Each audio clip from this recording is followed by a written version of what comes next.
turmuşda en bir edil ören adamdan gidirdin elinden. Hava. O kapıyı var ya. Hava. Şulan hemmeten kapıyın ağırtında. Ha. Şeyler edil ören adamdan var.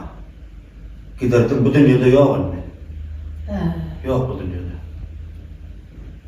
O dünyaya gittiler. Şunun içinden şu kapıyı açıp bir adam almadı.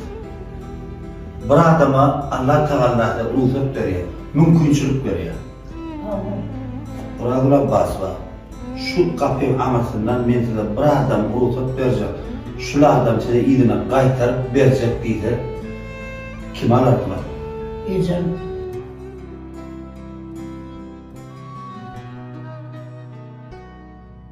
Ben durmuşta gecem olmadı, kalkamam. Yani ben yetim yaşadım.